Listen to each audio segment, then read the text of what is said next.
మార్పులతో నర్తిస్తూ మనస్సుని పలు విధాలుగా సమ్మోహనపరుస్తూ మీ దృష్టిని నిరంతరం ఆకట్టుకొని ఆహ్లాదపరిచే ఆనందాన్ని మీరు కోరతారు. ఎక్కువ అంతరాయాలతో వచ్చే విచ్ఛిన్నమైన ఆనందం ఆశ పెట్టే బాధ మాత్రమే మిగులుస్తుంది. మార్పు లేని సౌఖ్యాలు విసుగు పుట్టిస్తాయి. కొద్దిసేపు మాత్రం ఉండి చివరకు దుఃఖానికి మిగిల్చే ప్రమోదం వాంఛనీయం కాదు. క్షణకాలం మాత్రమే ఉండి వెంటనే మాయమై గాఢమైన ఉదాసీనతలో ముంచి వేసే ఉల్లాసం మిమ్మల్ని కఠిన హింసకు గురి చేస్తుంది. ఇదంతా చిన్న చిన్న హైఫన్స్ పెట్టి ఒకే సెంటెన్స్ గా ఇస్తారు విజయ్ గారు. అంటే ఇదేం చెప్తున్నారంటే ఎప్పుడు సుఖాలున్నా కూడా అది కూడా విసుగు పడుతుంది అన్నమాట. అసలు చేంజ్ లేకుండా మనం అనుకున్నవన్నీ జరిగిపోతున్నాయి అనుకోండి, ఇంకే ఏ ఇబ్బందులు లేవు. ఎలా అనుకుంటే అదంతా జరిగిపోతుంది. అలా జరిగిపోతే కూడా కొంతకాలానికి విసుగు పడుతుంది అన్నమాట.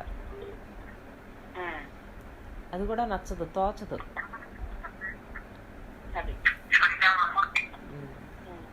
అలాగే మళ్ళీ బాగా ఇందులో ఏదో ఆనందం ఉందని ప్రమోదం అనమాట.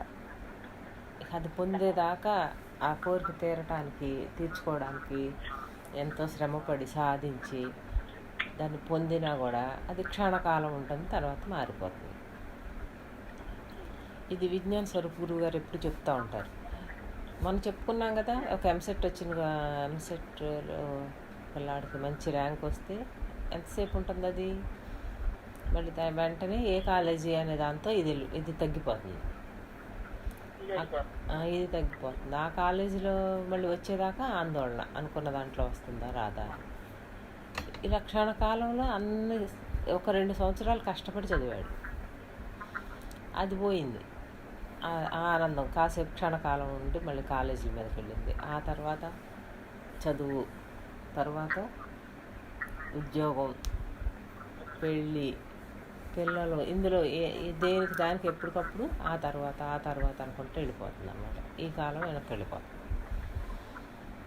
అది ఆఖరికి దుఃఖాన్ని మిగులుస్తుంది. అనుకున్న భార్య రాకపోయినా, అనుకున్న ఉద్యోగం రాకపోయినా, పిల్లలు పుట్టకపోయినా, పుట్టినా విసిగిచ్చే వాళ్ళైనా, బాగా చదువుకోని వాళ్ళైనా, ఇలా ప్రతిదీ అనమాట. ఎప్పుడు దీంట్లో ఆనందం ఉందని తనకు లేని దానికోసం వెతుక్కుంటూ ఉంటాడు. అది దొరికితేనేమో దాంట్లో మళ్ళా తను అనుకున్నట్టుగా ఉందా లేదా అని చూసుకుంటాడు. ఎప్పటికప్పుడు వేదనే అనమాట. ఇక అందులో అయ్యేదాకా ఒకటి, అయినాక ఒకటి. ఇంకా అందులో ఆనందం ఉందనుకుంటున్నాడు కానీ చివరికి ఏం మిగులుతుంది? నిరంతరం దుఃఖంతోనే వెళ్తున్నాడు జీవితాన్ని, కానీ ఆనందం ఉందనుకుని వెళ్తున్నాడు అనమాట. గుర్రానికి కర్రతో గడ్డి చూపిస్తే దానికి ఇక ఆ గడ్డి అందుతుందని దాన్ని అందుకోవటానికి నడుస్తూ ఉంటుందంట గుర్రం. ఎంతసేపటికి అది ఎంత దూరం నడిచినా అది అంత దూరంలోనే ఉంటుంది అన్నమాట ఆ గడ్డి, కానీ అందుతుందని పరిగెత్తుతూ ఉంటుంది. అలాగే మనం కూడా ఆనందం అందుతుందని చెప్పి పరిగెత్తున్నట్లే ఉంటుంది అన్నమాట. అంటే దీని వెనకాతలు ఉన్నదేమో ఆనందం కోసం చేసే ప్రయత్నం, మనం పొందేదేమో దుఃఖం. ఇలా చూస్తే ఏమైంది? నిజానికి ఉన్నది స్వరూపం, మన స్వరూపమే ఆనంద స్వరూపం అయితే మనమే అది తెలియక ఆ బయట ఆనందం ఉందని వెళ్తున్నాం. అందుకే తృష్ణ అని చెప్పారు మొన్న. అది తృష్ణ అనమాట. ఎంత అనుభవించినా అది తీరదు. ఆ తర్వాత అంటుంది మళ్ళీ అది అందాలి. అందాక అందులో మళ్ళీ ఎక్కువ తక్కువలు చూసుకుంటుంది. ఇంకెప్పటికప్పుడు అంతే అన్నమాట. ఇంకా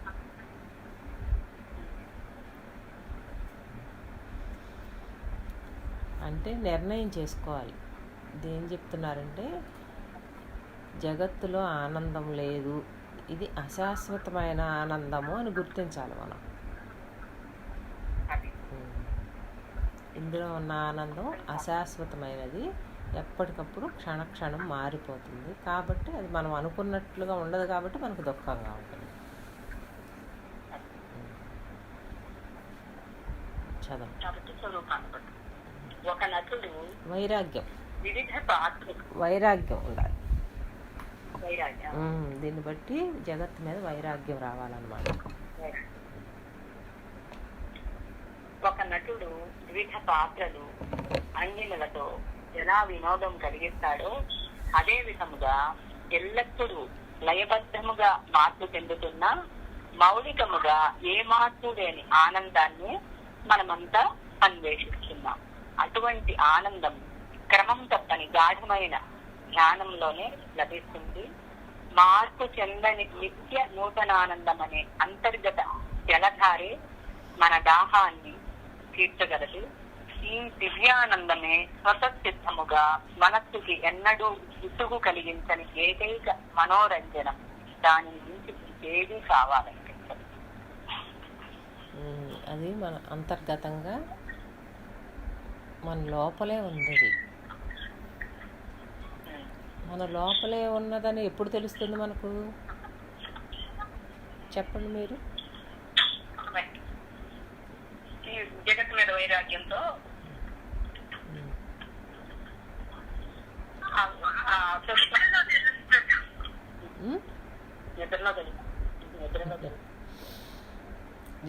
ఇవన్నీ ఆపి చూస్తే తెలుస్తుంది. అదే మొత్తం ఈ మనస్సుని వీటన్నిటిని ప్రగాఢమైన ధ్యానం అన్నారు. ధ్యానం అంటే అప్పుడు ఏం చేస్తారు? ఇవన్నీ ఒకసారి ఆపి చూస్తారనమాట. ఈ పరుగులు, ఉరుకులు, ఆలోచనలు, విషయాలు ఇవన్నీ ఆపుతారు. ఆపి చూస్తే అప్పుడు ప్రగాఢమైన ధ్యానం అంటే అంతరాంతరాల్లోకి వెళ్తారనమాట. అక్కడ తెలుస్తుంది. అంటే ఒక క్రమం తప్పని అంటే ఒక్కసారిగా వచ్చేది అది. క్రమక్రమంగా ఒకే సమయానికి ఈరోజు ఇవాళ మనం ధ్యానం చేద్దాము అని కూర్చుంటే ఒక్క రోజులో వచ్చేది తెలీదు. ప్రగాఢమైన అంటే అలా ఒకే సమయానికి టైం పెంచుకుంటూ వెళ్తూ ఉంటారనమాట. క్రమక్రమంగా అంటే చూడండి, ఇంద్రియాలు విషయాల వైపు మనం ధ్యానం చేయడానికి కూర్చున్నాం అనుకోండి, బయట విషయాలన్నీ తెలుస్తూ ఉంటాయి, వినిపిస్తూ ఉంటాయి. వాటిని నెమ్మదిగా అలా వినని స్థితిలోకి మార్చుకుంటూ ఉంటే మనసు కనిపిస్తుంది. అప్పుడు ఆలోచనలు కనిపిస్తూ ఉంటాయి. వాటిని సాక్షిగా చూస్తూ ఉండాలి. కొంతకాలానికి అవి కూడా ఆగిపోతాయి. ఇది ఒకే రోజు అవ్వదు అనమాట. ఈ ప్రాసెస్ అంతా క్రమక్రమంగా అన్నారు. అందుకని అలవాటు పడిపోయినాయి కదా బయట వ్యవహారానికి అవి. వాటిని నెమ్మదిగా మన వైపు మన లోపలికి లయం చేసుకుంటూ ఉండాలి. అవే లయం అవుతాయి వాడకుండా ఉంటే. పనిముట్టు వినియోగిస్తూ ఉంటే అది అటు చూస్తూ ఉంటుంది అన్నమాట. అదే వినియోగించటం నెమ్మదిగా ఆపుతూ ఉంటే ఏమవుతుంది? తన లోపలికి లయం అయిపోతూ ఉంటాయి. లయం అవుతున్న కొద్దీ దానికి ఆధారమైంది ఏంటి, దానికి ఆధారమైంది ఏంటి అని లోపలికి వెళ్తూ ఉంటుంది. చూస్తే ఏమైంది? ముందు శరీరాన్ని ఒక ఆసన స్థితిలో కూర్చోబెడతారు. అలా కూర్చున్నాక అప్పుడు ఇంద్రియాలు బయటికి చూడటం అలవాటు కాబట్టి ఖేచరి కూచరి ఆ ముద్రలు చెప్తారు కదా, ఆజ్ఞాచక్రంలో దృష్టి పెట్టి కళ్ళను మూసేస్తారు. అంటే నేత్రేంద్రియాలను ముందు బయట దృశ్యాలను చూడటం ఆపేస్తారు. ఆపితే తర్వాత పని చేసేది ఏంటి? శబ్దేంద్రియం, శబ్దాలు వినపడుతూ ఉంటుంది. తర్వాత స్పర్శ, ఈగలను, దోమలను, ఇవన్నీ.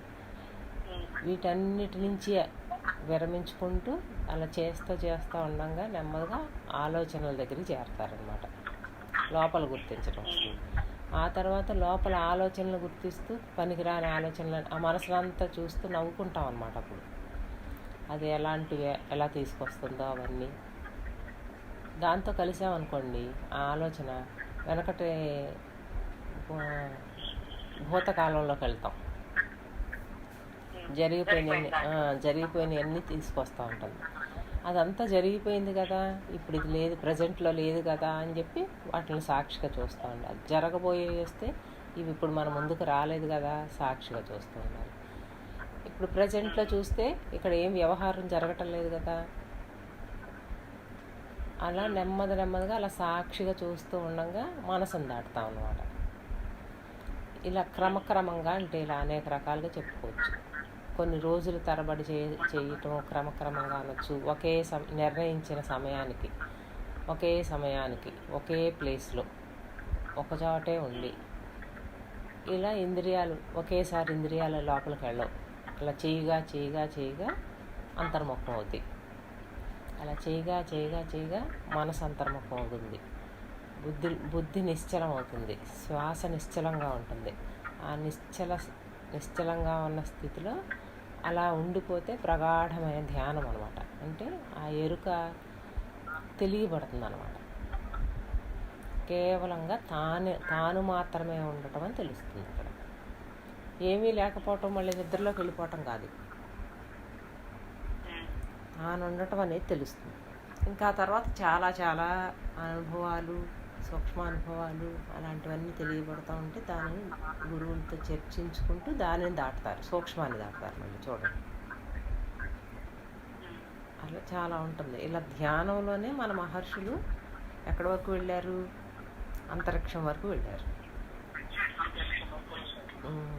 సాగర్ స్వామి చెప్తారు ఆర్యాదర్పణము అని చెప్తారు. ఆర్యాదర్పణము అంటే మనలో 3వ నేత్రం, అంటే అక్కడ 2 చూపులు ఏకమవుతాయి అని చెప్తారు.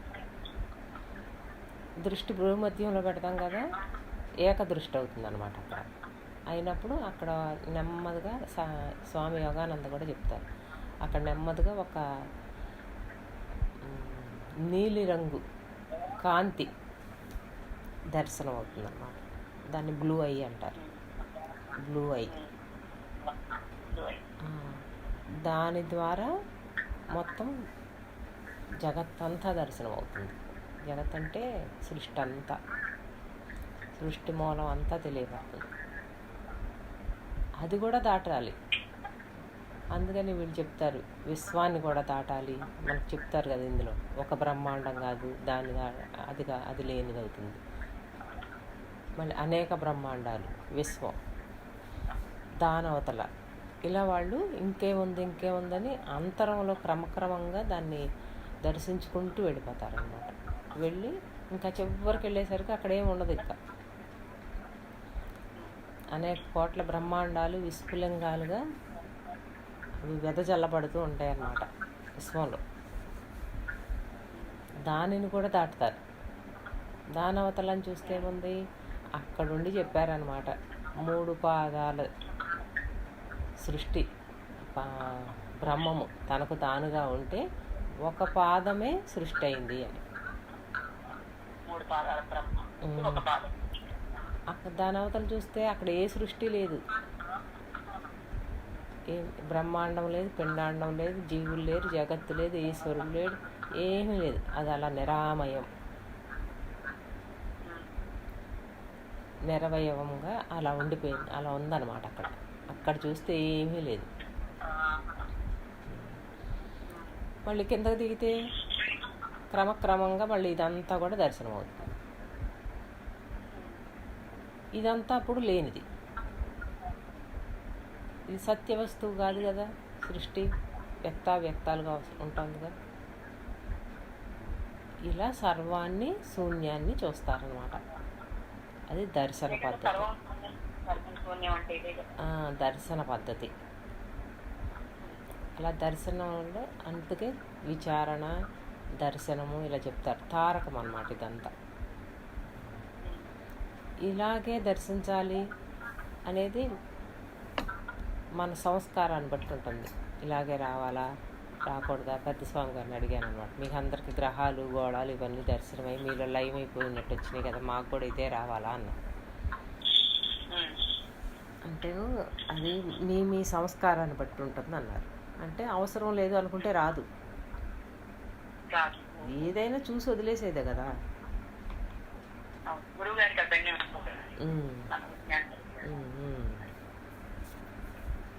ఆ క్రితం జన్మల్లో ఆ యోగ సంస్కారాలు ధ్యానం చేసినవి ఉంటే తొందరగా వచ్చేస్తుంది కొంతమందికి, అది ఓపెన్ అయిపోతుంది. అంతర్దర్శనాలు అంటారు వీటిని. అయితే వాటిల్లో చిక్కుకుపోతామని అడిగినా కూడా ఉన్నావుగా అక్కడ చూసేవాడివి అంటారు. అంతర్దర్శనాలు అంటారు. అయితే వాటిల్లో చిక్కుకుపోతారని వాటి గురించి ముందే చెప్పరు. ఇవన్నీ రావాలి అనుకుంటే అయితే నాకు జ్ఞానం రాలేదు అని విచారణ కూడా చేయరు అప్పుడు. అందుకని మనకు వాటి జోలి మామూలుగా చెప్పరు. వచ్చిన వాళ్ళకు మాత్రం ఇది కాదు కదా అంటారు. అంటే మనం దిగేటప్పుడు అనంతత్వంలో నుంచి ఇలా దిగాం, విశ్వంలో నుంచి, నక్షత్రాల్లో నుంచి, అందులో ఉంటుందన్నమాట. త్రిపుర రహస్యంలో ఎలా దిగాము. మళ్ళీ వెళ్ళేటప్పుడు కూడా అదే మార్గం ఓపెన్ అవుతుంది, కొత్తదేం కనిపించదు. అదే మనం ఇప్పుడు కొత్తగా అద్భుతంగా తెలుసుకుంటున్నాం అనుకుంటాం, కొత్తగా తెలుసుకునే అద్భుతాలు ఏమి ఉండవు అక్కడ. వ్యష్టిలో స్థూల సూక్ష్మ కారణాన్ని దాటగానే సమిష్టిలో విరాట్ హిరణ్య గర్భ అవ్యాకృత స్థితులు దర్శనం అవుతాయి, అంతే. అది కూడా లేనిది అనుకుంటా పోవటమే కదా, లేకపోతే నిరసించుకుంటూ వెళ్తాం. వెళ్తే ఆ బయలు దర్శనం అవుతుంది. ఆ బయలు దర్శనం అయినప్పుడు అక్కడుండి చూస్తే ఈ ఒక పాద బ్రహ్మమును దేన్ని ఆధారం చేసుకుని ఈ సృష్టి వ్యక్తమవుతుందో అక్కడున్నది కూడా బయలే. సినిమా స్క్రీన్ ఉంది, స్క్రీన్ మీద ఆ తెర మీద సినిమా వేశారు. ఆ పిక్చర్ అంతా కూడా జరిగేటప్పుడు మనకు తెర కనిపించట్లా.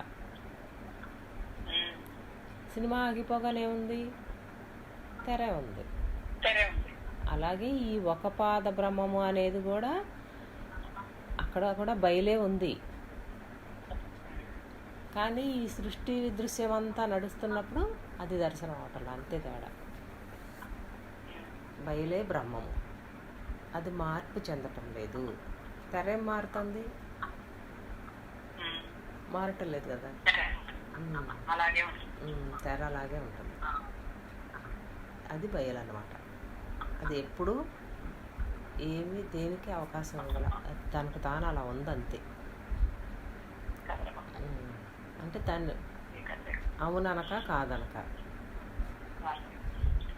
నేను అనక, అంటే జీవుడి దగ్గర నేను అంటాం. తాను అనక, జ్ఞానం దగ్గర తాను అంటాం. ఇప్పుడు కొత్తగా అయిపోయాడు, అదంతా కొత్తగా అవ్వలేదుగా, అయ్యే ఉన్నాడు జ్ఞాపకం. తను అలా దిగాడు, దిగి పరిమితం అయిపోయాడు, పరిమితంలోకి వచ్చి నేనైపోయాడు. ఇప్పుడు మరలా ఈ పరిమితత్వాన్ని ఇది లేనిది అనుకున్నాడు. అప్పుడు వ్యాపకత్వం దర్శనమైంది.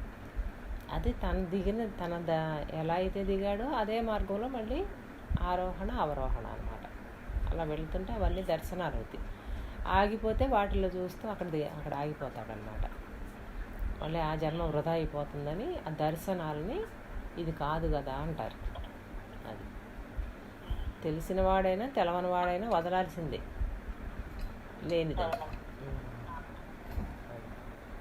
ఆ దర్శనాలు కూడా అందరికీ ఒక్కొక్కరికి ఒక్కొక్క రకంగా అవుతూ ఉంటాయి.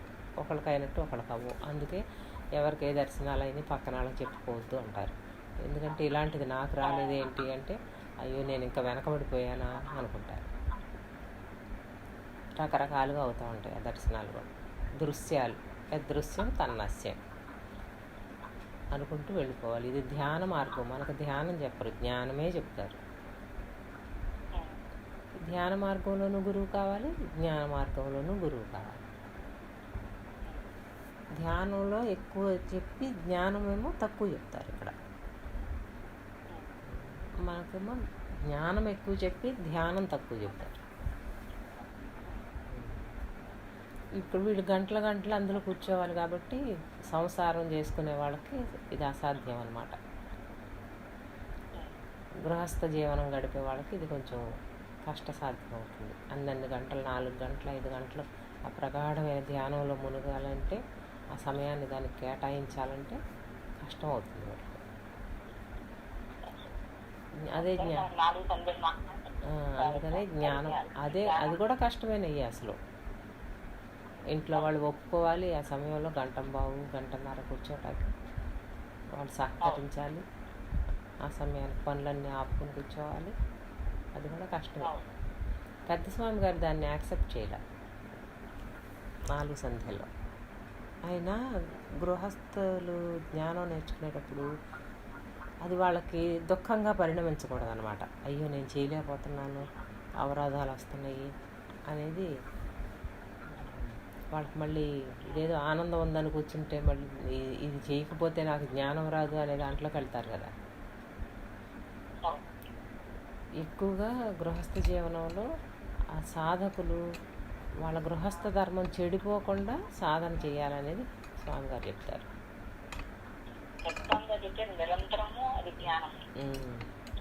ఎప్పుడు చూసుకోవటం వెళ్తుంది. 24 గంటలు అహంకారం లేకుండా వాటిని చూసుకోవటం. అప్పుడు నిద్రని సాధనగా మార్చుకోవచ్చు. నిద్రా సమయం అదంతా ఖాళీ సమయం కదా. కాదు, ఎప్పుడు అందులోనే ఉండటం అనమాట. ఇది కూడా ఎప్పుడు అందులోనే ఉండటమే, కానీ అందరికీ అది సాధ్యపడదు. ఎవరికి వాళ్ళు గుర్తించుకోవాలి, గురువుగారు ఇలా చెప్తే ఇది కుదరట్లేదు ఇంకేం చేయాలి అని. వాళ్ళకు అనుకూలంగా మార్చుకోవాలి సాధన, ఆ తెలివి రావాలన్నమాట. కానీ 4 సంధ్యల్లో సాధన అనేది చాలా పర్ఫెక్ట్ అది. ఎందుకంటే షిరిడి బాబా వారు పెట్టారు. నాకు ఇది చూశాక అది అర్థమైందన్నమాట. కరెక్ట్గా గంటం బాబా ఏమో ఉంటుంది ప్రార్థన. తెల్లవారుజామున హారతి, మధ్యాహ్నం, సాయంత్రం, అర్ధరాత్రికి.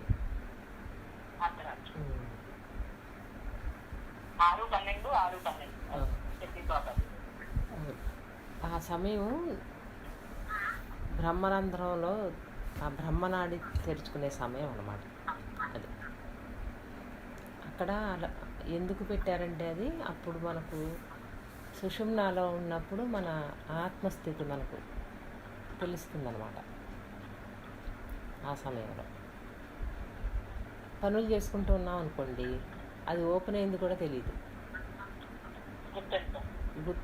ఎలా గుర్తిస్తాం? ఇంకా నిరంతర వ్యవహారంలో మునిగి తేలుతున్నాంగా, దాన్ని గుర్తించే తెలివి కూడా ఉండదు. 4 సంధ్యల్లో ఎప్పుడైతే ఇలా సమస్థితి ప్రాణాయామం ఇవి చేయటం మొదలుపెట్టామో, అది సమస్థితిలో నడిచే టైము మనకు వెంటనే ఆ అవేర్నెస్, ఆ ఎరుక కలుగుతుంది, గుర్తిస్తాం, పట్టుకుంటాం అన్నమాట. అక్కడ అది ఎలా ప్రశాంత స్థితి అదంతా తెలుస్తుంది మనకు సుషుమ్నాలో నడిచినప్పుడు. అలా గుర్తించటం కొరకు చెప్తారు అవన్నీ. మనసు ఆగినప్పుడు శ్వాస ఆగుతుంది. 2 ఒకదాని మీద ఒకటి ఆధారాదాయ పద్ధతులు పనిచేస్తూ ఉంటాయి. ఎప్పుడైతే గుర్తించాడో అది మనకు శాస్త్రం నిర్ణయించింది, చెప్పింది, గురువు చెప్పింది, మన అనుభవం ఒకటవుతాయి అన్నమాట. స్వానుభవంగా తెలుస్తుంది. అప్పుడు అది చదివితే రాదు, వింటే రాదు, అనుభవంలో ఇప్పుడు చదివిన దాన్ని విన్నదాన్ని అనుభవంలో గుర్తిస్తాడు. అప్పుడు ఇక సంశయం ఉండదు.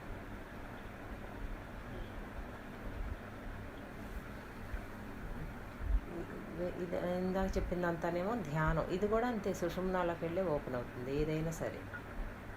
ఆజ్ఞాచక్రంలో ప్రయాగ అంటే కాశీ అంటే మన ఆజ్ఞాచక్రంలోనే ఉంది. ఎడా పింగళ సుషుమ్న త్రివేణి సంఘం. ఇంకా అది అక్కడ ఉన్న వాళ్ళు ఏ కాశీకి వెళ్ళక్కర్లేదు. తీర్థయాత్రలు ఇవన్నీ కూడా ఇక అక్కడ పరుగులు అవన్నీ ఆగిపోతాయి. అంటే ఇప్పుడు దాకా చెప్పుకున్నదేంటి, ఆనందం జగత్తులో ఉంది, విషయాల్లో ఉంది అని పరుగులు పెట్టిన పరుగంతా ఆగింది. ఇప్పుడు అంతర్ముఖం అయింది. అంతర్ముఖంలో ఆ ప్రశాంతత, హాయి తెలియబడింది. ఇప్పుడు ఆనందం ఎక్కడుంది? ఆపి చూస్తే ఉందని అర్థమైంది. ఉరుకులు పరుగుల్లో ఆనందం ఉంది అనుకుంటున్నాం, కానీ దాని పర్యవసానం చివరికి మిగిలేది వేదన, దుఃఖమే అని తెలిసింది. అప్పుడు వైరాగ్యం వచ్చింది. అంటే ఇక వీటన్నిటిలోనూ ఆనందం లేదు అని వాటి మీద రాగం తగ్గిపోతుంది అన్నమాట. అది వైరాగ్యం. వాటి మీద ఇక కోరిక ఉండదు. అవి కావాలని కానీ వద్దని కానీ అనిపించలేదు. ఆ వైరాగ్యంతో అంతర్ముఖం అవుతుంది అనమాట. ముందు విచారణతో ఇందులో ఆనందం లేదని తెలిసాక అప్పుడు వైరాగ్యంతో అంతర్ముఖం. ఈ వైరాగ్యం లేకపోతే మళ్ళీ అవ్వదు. అంతర్ముఖంలో ఆత్మదర్శనం అవటం అంటే ఏంటి? ఆనందమే తాను అని తెలుస్తుంది. అక్కడ మరి ఆ ఆనందం ఎలా తెలుసుకున్నాడు? అది శరీర సంబంధంగానూ రాలేదు, విషయ సంబంధంగానూ లేదు, మనసు సంబంధంగానూ లేదు. ఎందుకంటే ఇవేమీ లేవు అక్కడ. కానీ ఆనందంగా హాయిగా ఉంది. ఎలా పట్టుకున్నాడు దాన్ని? ఇవేమీ లేని స్థితిలో తానే ఉన్నాడు అన్నమాట. అక్కడ తాను ఉండటం తప్పక రెండవది ఏదీ లేదు. రెండవది అంటే ఇప్పుడు చెప్పుకున్న దేహస్పర్శ కానీ, మనసు కానీ, ఇంద్రియాలు కానీ, జగత్తు కానీ, విషయాలు కానీ ఇవేమీ లేని స్థితిలో తనకు తానుగా ఉన్న స్థితిలో తనకు స్వరూప ఆనందం తెలిసిందనమాట. ఇక్కడ ఈ ఆనందం ఎవరు పెట్టారు? కొత్తగా వచ్చిందా ఇది? ఇవన్నీ ఆపి చూస్తే తెలిసింది. ఆపకపోతే తెలియదు. మనమేమో ఆపటం ఎంతో కష్టం అని చెప్తున్నాం. దాన్ని ఎందుకు కష్టం అవుతుందంటే నిజ వైరాగ్యం లేదని అర్థం, తీవ్ర మోక్షేచ్ఛ లేదని అర్థం. అంటే దీని నుంచి విడుదల కావాలి అనే తీవ్ర మోక్షేచ్ఛ ఉంటే దాంట్లో నుంచి విచారణలో నుంచి వైరాగ్యం. అంటే ముందుదేమో నిత్యానిత్య వివేకము, తర్వాతేమో ఇహాముత్ర ఫలభోగ విరాగము. ఆ పేర్లు పెట్టకుండా సాధన చతుష్టయ సంపత్తి చెప్తున్నారు.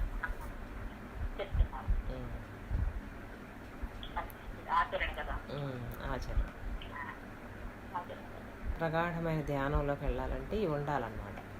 ఇందులో ఆనందం లేదు, ఇదంతా దుఃఖమే అనే నిర్ణయం జరగాలి. అప్పుడు దీని మీద రాగం లేకుండా ఉండాలి. ఇంక ఇది నాకు రాగం లేకుండా ఉండటం అంటే ఇది దీంతో నాకు అవసరం లేదు. మరి గృహస్థ జీవనంలో ఉండి నాకు మీతో అవసరం లేదు, వాటితో అవసరం లేదు, వీళ్ళతో అవసరం లేదు అని ఉంటే మరి ఇది అవకతవకలైపోతుంది కదా. అందుకని ఏమన్నారు దీన్ని? భావంలో మార్పే కానీ బాహ్యంలో ఏ మార్పు లేదు. మన లోపల మన అంతరాంతరాల్లో మార్పు తెచ్చుకోవడం. మన స్వరూపాన్ని గుర్తించడం అంటే బయట వెతికితే దొరకదు కదా. మన లోపే వెతుక్కోవాలి. వస్తువు ఎక్కడ పోయిందో అక్కడే వెతకాలని చెప్తారు సామెతలు. ఇదివరకు ఎక్కడ పోగొట్టుకున్నావో అక్కడే వెతుకు. ఎక్కడ దుఃఖం కలుగుతుంది? నాలోనే. ఎందుకు దుఃఖం కలుగుతుంది? దానికి కారణం ఏంటి? మనమే వెతుక్కోవాలి ఆ కారణాలన్నీ. వాటన్నిటిని మనమే నిరసించుకోవాలి. మన స్వరూపాన్ని మనమే పట్టుకోవాలి. దాంట్లో మనమే మునగాలి. ప్రగాఢం అంటే మునగటం అన్నమాట. అందులో మనమే మునకలేయాలి. అందులో ఇప్పుడు గుర్తించిన వాళ్ళు ఎవరు? నేను. ఇప్పుడు సాధన అంతా ఎక్కడ జరిగింది? లోపలే, భావంలోనే. బాహ్యం ఏం మారదు, అది ఉన్నదన్నట్లుగానే ఉంటుంది. మన లోపల మార్చుకోవాలి. అందుకే సన్యసించిన వాళ్ళకి చెప్పే బోధ ఒక రకంగా ఉంటుంది, గృహస్థాశ్రమంలో వాళ్ళకి చెప్పే బోధ ఒక రకంగా ఉంటుంది. గృహస్థాశ్రమంలో ఉన్న వాళ్ళు దీన్ని కూడా బ్యాలెన్స్ చేసుకోవాలి. వీళ్ళకి సాధన ఎలా కష్టం అనిపిస్తుంది అంటే దీంట్లో ఉండి దాన్ని పట్టుకోవటం ఎలాగూ, ఇది వదిలితే కదా అది అనిపిస్తుంది. కానీ సంసారంలోనే ఉండాలి, సంసారంలో మునగకూడదు. పడవలోనే నీటి మీదే ఉండాలి, నది మీదే పడవ ఉండాలి, పడవలో నీళ్ళు ఉండకూడదు. పడవలో నీళ్ళు ఉంటే మునిగిపోతుంది. మనకి ఇది కష్టంగా కానీ ఒక రకంగా ఏం చెప్తారు, సంసార జీవితంలో ఉంటూనే రోజువారీ దినచర్యలో భాగంగా జరిగే వ్యవహారంలో గుణాలను మార్చుకోవచ్చు. దీన్ని చూస్తూనే ఇది లేదని గుర్తించవచ్చు. అది కూడా ఆంతరిక పరిణామమే, లోపల మార్చుకోవటమే. మనోబుద్ధుల వ్యవహారాన్ని జాగ్రత్త అవస్థలో గుర్తించవచ్చు. మనకు 3 అవస్థలకి అవస్థాత్రయ సాక్షిత్వం చెప్తారు కదా. అందుకని జాగ్రత్త అవస్థలో మనసు యొక్క వ్యవహారాన్ని గుర్తించి దాని గుణాలను మనం లేకుండా చేసుకోవచ్చు అన్నమాట, అధిగమించవచ్చు అంటారు. పెద్ద స్వామి గారు చెప్తారు కదా, రోజువారీ దినచర్యలో భాగంగా మీరు అహంకారం లేకుండా చేసుకోవాలి, మమకార వ్యామోహాలు లేకుండా చేసుకోవాలంటే అప్పుడు ఏం చేయాలి, అందరినీ ఈశ్వర స్వరూపంగా చూడాలి, లేకపోతే అందరిలోనూ ఉన్న నేనుగా చూడాలి. ఏకత్వ దృష్టి రావాలి. అప్పుడు అది సహజంగా అంతర్ముఖం అవుతుంది. బయటవేమీ లోపలికి వెళ్ళవుగా, బయటవే పూర్తయిపోతూ ఉంటాయి. అంటే గుణాల ద్వారా అప్లై చేసుకుంటాం అన్నమాట. ఇది రజోగుణం కదా, ఇది తమో గుణం కదా, ఎదురుగుండా వచ్చి ఒక గుణం ప్రేరేపిస్తుంది. ప్రేరేపించినప్పుడు వెంటనే లోపల ఉన్న కదలికని, స్పందనని గుర్తిస్తాం. అది ధ్యానమే, అవేర్నెస్, నిరంతర ఎరుక అంటారు అప్పుడు దాన్ని, సాక్షిత్వం. వెంటనే లోపల గుణాన్ని గుర్తించడం, నా స్వరూపంలో ఇది లేదు కదా, వెంటనే దాన్ని డిలీట్ అనమాట. ఇంకా ఎక్కడవుతుంది అది, లోపలే, ఎప్పుడు జాగ్రత్త అవస్థలోనే. ధ్యానంలో కూడా ఇలాగే చేస్తారు. మనసు ఏవో తెచ్చిపెట్టింది, ఇది కాదు కదా అనుకుంటా ఉంటే అవి బలహీన పడిపోతూ ఉంటాయి. అలాగే మనం వ్యవహారంలో కూడా ఈ గుణాలు వచ్చినప్పుడు ఇది నా స్వరూపం కాదు కదా, దుఃఖం వచ్చింది, దుఃఖానికి కారణం ఏంటో గుర్తించాలి. దానికి ఏదో ఒక కోరిక ఉంటుంది అక్కడ. మరి ఇప్పుడు చేసిన విచారణ ఏంటి, అది తెచ్చుకున్న దాంట్లో ఆనందం లేదుగా, ఇప్పుడు కావాలని ఏదో దుఃఖం, అది కావాలని అనిపించడమే దుఃఖం. అక్కడ తీరా వెళ్ళి ప్రయత్నించి దాన్ని పొందినా అది శాశ్వతంగా ఉంటుందా, విచారణ చేసేసాం కదా. కాబట్టి ఈ మనసు ఇంతే, ఇది ఎప్పుడూ ఏదో ఒకటి వేధిస్తూ ఉంటుంది అన్నమాట. దాన్ని చూడకూడదు, పట్టించుకోకూడదు, అవసరం లేదు. ఇలా జాగ్రత్త అవస్థలో కూడా సాధన చేసుకోవచ్చు. పని చేసుకుంటూ సాధన బ్యాలెన్స్ చేసుకోవాలి అప్పుడు, ఆ పని చెడిపోకుండా. అందుకని ఏం చెప్తారు ఇప్పుడు, సామాన్యంగా జీవించు, విశేషణాలన్నీ తీసేయి. సామాన్యంగా జీవించటం అంటే రోజువారీ మనం చేసుకునే వ్యవహారం మనసుకు అలవాటు అయిపోయి ఉంటుంది. అక్కడ మనసు పెట్టిన అవసరం లేదు, దానికి అలవాటు అనమాట. అంతకుముందు ప్రాక్టీస్ చేస్తాం కదా. మామూలుగా కూడా మనం పనులు చేసుకుంటూ ఉంటాం, మనసు ఎక్కడో ఉంటుంది, వేరే ఏదో విషయాల మీద ఆలోచిస్తూ ఉంటుంది. మీరు ఏదన్నా టైంలో ఆ పని అది కొంచెం అవకతవకగా జరిగింది అంటే వెంటనే గుర్తించండి ఇప్పుడు మనసు ఏం చేస్తోంది అని. దాని లోపల ఏదో వేరే పనిలో ఉంటుంది అది. అవన్నీ వ్యవహారంలో కూడా డిలీట్ చేసుకోవచ్చు మనం. దాన్ని తీసుకొచ్చి మళ్ళీ శ్రద్ధగా పని మీద పెట్టించవచ్చు, చేసే పని మీద పెట్టచ్చు. అది కూడా ఏకాగ్రతే. లేకపోతే ఈ పని ఇలా జరుగుతూ ఉంటుంది, దాని చేత విచారణ చేయించుకోవచ్చు, అది కూడా ఏకాగ్రతే. పాలు కాగుతున్నాయి, కాగేదాకా పొయ్యి దగ్గర ఉండాలనుకోండి, ధ్యానం చేసుకోవచ్చు. అక్కడ ఖాళీ ఉందిగా, అంతర్ముఖంలోకి వెళ్ళిపోవచ్చు. ఇలా ప్రతి నిమిషాన్ని ధ్యానంగా మార్చుకోవచ్చు, జ్ఞానంగా మార్చుకోవచ్చు. అప్పుడు ఏది వేస్ట్ పోదు, అటు పని జరుగుతూ ఉంటుంది, మన సాధన అవుతూ ఉంటుంది. పనంతా ఆగిపోయింది, పనంతా ఆగిపోయింది, అప్పుడేం పని లేదు, అప్పుడు అది ధ్యానమే. ఎందుకంటే అంతకుముందు కూడా ఇలాగే ఉందిగా, మనసు కదలకుండా పనులు జరుగుతున్నా. ఇప్పుడు పని కట్టుకుని ధ్యానం చేస్తున్నాం అనేది ఉండదు.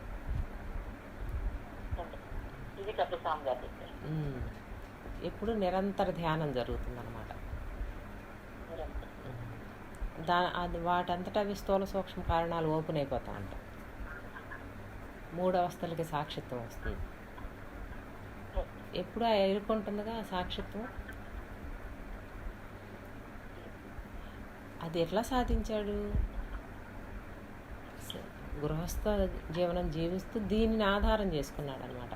అనుకోని సమయంలో అనుకోని పరిస్థితులు ఎదురైనా కదలకుండా ఉండటం. అందరం భోజనాలు చేసేసి ప్రశాంతంగా విశ్రాంతి తీసుకుంటున్నాం అనుకోండి, సడన్గా ఒక 10 మంది భోజనాలకు వచ్చారు. అప్పుడు ఈ కాలాన్ని బట్టి అందరికీ ఏమంటుంది, అబ్బా ఇటువంటి టైంలో వచ్చారేంటి అని విసుగుపడుతుంది. సాధకులు అన్న వాళ్ళు ఏం చేస్తారు, ఆ విసుగును గుర్తిస్తారు. ఈ విసుగు రాకూడదు కదా, అందుకని ఇప్పుడు లేచి పని చేయి అని ఆ పనిలో పెడతారు దాన్ని. అప్పుడు ఏమవుతుందంటే తన విసుగును తానే గుర్తించి తానే దానిని అధిగమించాడు అనమాట.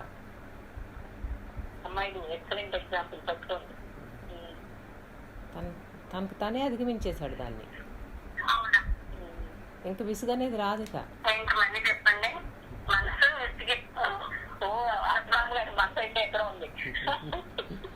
అంటే వ్యవహారంలో చూసుకోవడం అనమాట. వ్యవహారంలోనే అలా సమర్థవంతంగా జీవించటం, వ్యవహారంలోనే విసుగు చిరాకు కోపాలను అధిగమించటం. ఇవన్నీ ఎందుకు వస్తున్నాయి అంటే మనల్ని శుద్ధం చేయడానికి వస్తున్నాయి. అవన్నీ మన సంస్కారాలు మనం గుర్తించి వాటిలోకి ప్రవేశించాలి. అప్పుడు మీకు కాలం అనే ఎరుక లేకుండా పోతుంది. కాలాన్ని గుర్తించరు, ఇంకా కాలాన్ని గుర్తించరు. ఈ సమయం ఆ సమయం అని లేకుండా పోతుంది అన్నమాట. ఇక్కడ అలా వచ్చేవాళ్ళుగా ఇది వరకు ఇంటికి అలా ఎక్కువగా స్వామి గారి కోసం, ఈయన గారి కోసం. ఈయనేమో రాజకీయం, ఆయనేమో ఆధ్యాత్మికం. ఎప్పుడు ఎవరో ఒకరు వెళ్తూ ఉంటారు కదా. అప్పుడు దీన్ని అలా నిలబెట్టాను అన్నమాట నేను. అప్పుడు అయ్యో మిమ్మల్ని వచ్చి మేము ఇబ్బంది పెట్టామా అని అన్నారు అనుకోండి అవతల వాళ్ళు, సమయంలో వచ్చిన ఏమనిపించదు. దీన్ని సహజం చేస్తాంగా. అసలు వాళ్ళు ఇబ్బంది పెట్టారనే సమస్య మనకు విసుగు వస్తే కదా, అవేమనిపించవు. ఇంకా కాలాన్ని దాటేస్తాం. ఈ సమయం ఆ సమయం అని ఏమి ఉండదు. ఇంకా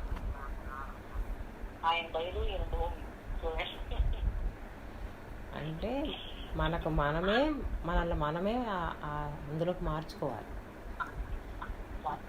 మనకే ఆ నిర్ణయం ఉండాలి. ఎవరి కోసం చేస్తున్నాం? మన కోసమే. ప్రకృతిని ఆధారం చేసుకుని సమన్వయం, మనతో ఏకత్వం చేసుకోవటం అన్నమాట, ఎరుకతో. అప్పుడు ధ్యాసే ధ్యానం అవుతుంది.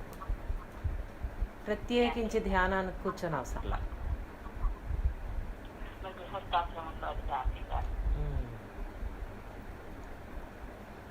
అలా మార్చుకోవాలి. ఎప్పుడు పని ఉండదు కదా, ఖాళీ వచ్చిన సమయం కూడా ధ్యానం అయిపోతుంది. అప్పుడు ధ్యానం చేస్తూ ఉండగా 10 మంది వచ్చారనుకోండి, బయటికి రావటం తెలియాలి. అంటే అంతర్ముఖం బహిర్ముఖం అనేది లేదుగా ఆత్మకు. అసలు కళ్ళు మూసుకుంటేనే జ్ఞానం, కళ్ళు మూసుకుంటేనే ఆనందం, కళ్ళు తెరిస్తే ఆనందం పోయింది అంటే అద్వైతానికి హాని. అది బాహ్యాభ్యంతరాలు లేనిది. అంతరమేమో కళ్ళు మూసుకుంటే, బాహ్యమేమో కళ్ళు తెరిచి మళ్ళీ ఇంద్రియ విషయాల్లోకి దిగితే.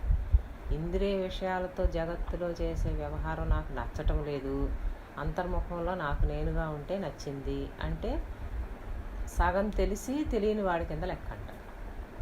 ఏదో తెలిసినట్టుంది కానీ నీకేమీ తెలియలేదు అని చెప్పేసింది త్రిపుర రహస్యంలో హేమచూడుడికి. అమ్మవారు చెప్పిందనమాట. అదంతా అమ్మవారు చెప్పింది జ్ఞానం. ఏదో తెలిసింది అనుకుంటున్నావు కానీ నీకేమీ తెలియనట్లే లెక్క. ఎందుకంటే కళ్ళు మూసుకొని అంతర్ముఖంలో ధ్యానంలో ఉన్న వారిని బయటకు వచ్చి బాహ్య వ్యవహారం చేయమంటే నా వల్ల కాదు అన్నాడంట. అప్పుడు ఆత్మ అనేది కళ్ళు మూసుకుంటేనే ఉందా, కళ్ళు తెరిస్తే పోయిందా లేదా అంటే అద్వైత హాని జరగలే అక్కడ. అంతరంలోనే ఉంది, బాహ్యంలో లేదు అంటే ఆత్మేమో సర్వవ్యాపకం, దానికి బాహ్య అభ్యంతరాలు లేవు. బాహ్యం అనే అభ్యంతరం అని లేదు దానికి, అది సర్వవ్యాపకం. మరి సర్వవ్యాపకం అవ్వాలంటే ఏం చేయాలి? మళ్ళీ ఎంత ధ్యానం చేసిన వాడైనా బాహ్యంలోకి వచ్చి మళ్ళీ బాహ్యంలో కూడా ప్రకృతితో సమన్వయం చేసుకోవాలి. ఇది నచ్చట్లేదు అనకూడదు. అంటే ఒక వంతు బ్రహ్మం కూడా బ్రహ్మమే. అప్పుడు 3 వంతుల బ్రహ్మమే బ్రహ్మం కాదు, ఒక వంతు కూడా బ్రహ్మమే అన్నప్పుడు ఏమైంది? అందులో ఇక వంతులు లేవు, ఏకమైంది. అంటే ముందు జ్ఞానంగా విషయంగా తెలుసుకోవాలి, విషయంగా తెలుసుకున్న దాన్ని అనుభవంలోకి తెచ్చుకోవాలి, అనుభవంలోకి వచ్చిన దానిని బాహ్య అభ్యంతరాలు లేని ఏకత్వ అనుభవంలోకి రావాలి. అప్పుడు జగత్తులోకి వచ్చినప్పుడేమో ఇది సర్వవ్యాపక చైతన్యం, అంతర్ముఖంలోనేమో స్వరూపం, అది స్వస్వరూపం, ఇది ప్రకాశం. ఈ ప్రకాశంలోనేమో ఈ జగత్తంతా తెలియబడుతుంది. తెలియబడే జగత్తంతా కూడా తనకంటే అన్యంగా లేదు. ఎప్పుడు? అక్కడ ఉన్నది కూడా తానే అన్నప్పుడు, బ్రహ్మభావన వచ్చినప్పుడు, బ్రహ్మ దృష్టిలో చూస్తే. దీంతో కూడా సమన్వయం చేసుకుని ఇది నిరంతరం మారిపోతుంది, ఒక్క రకంగా ఉండట్లేదు. ఎందుకు మనం ఆ మారేదానితో కలవటం? ఇలా ఎవరికి వీలైనట్లుగా వాళ్ళు ఏకత్వాన్ని, అందరికీ ఒకే రకంగా సాధన జరగదు. కొంతమంది ఇలా చేస్తారు, కొంతమంది అలా చేస్తారు. ఏ సాధన చేసినా చివరికి పట్టుకునేది స్వరూపాన్ని. అదే అద్వయం, దాంట్లో 2 లేవు, బాహ్యం అని అభ్యంతరం అని లేదు. ఇలా క్రమక్రమంగా పట్టుకుంటారన్నమాట. ధ్యానం కూడా క్రమక్రమంగానే, జ్ఞానం కూడా క్రమక్రమంగానే. మనకు క్రమబోధ అంటారు.